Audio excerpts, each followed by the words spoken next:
Okay, accuracy versus precision. There's a slight difference in these words, and sometimes we tend to use them interchangeably, and we really shouldn't. Accuracy describes how close to a measurement approximates a true value, or how closely a measurement approximates a true value. An accurate measurement is very close to the true value.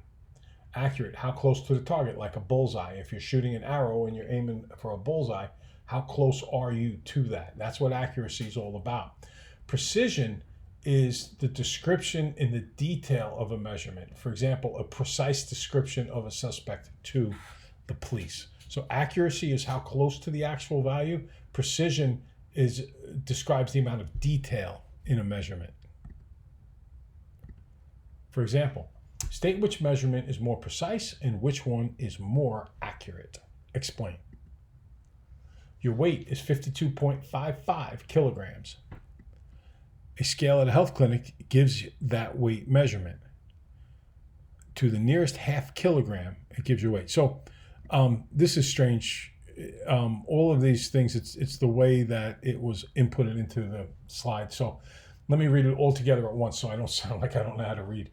Your weight is 52.55 kilograms. Part A. A scale at a health clinic that gives weight measurements to the nearest half a kilogram, that's what it gives it, to the nearest half kilogram, gives your weight at 53 kilograms. A digital scale at the gym that gives readings to the nearest 0.01 kilograms, that's a hundredth of a kilogram, gives your weight as 52.88 kilograms. Okay?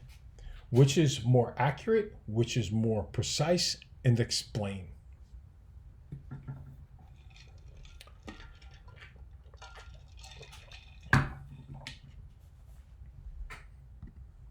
Okay. A is more accurate. To the nearest half kilogram, you are 53 kilograms.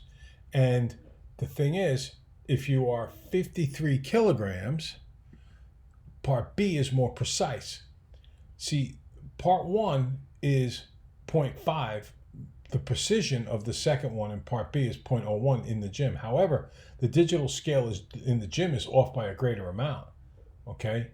You're off by 0.33 kilograms compared to that 0.01 that it's supposed to be off by. So the first one, compared to what it claims to be accurate, is more accurate. But the second one, it is more precise, but it needs to be reset. Combining measured numbers. What we mean by that is rounding rule for adding or subtracting measurements. So what if you are asked at the end of a problem to round off? When should you round off in that problem? First, round the answer to the same precision as the least precise number in the problem. Okay, so to avoid any errors, round only after completing all the operations, not during the intermediary steps. So this is what you want to do. Basically this.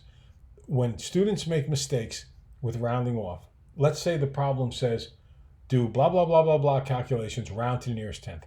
Students who make mistakes, they round to the nearest tenth right away. Then they do the calculations, and then they take their answer. That's the wrong way to do it. The right way to do it is to complete all the operations and then round off.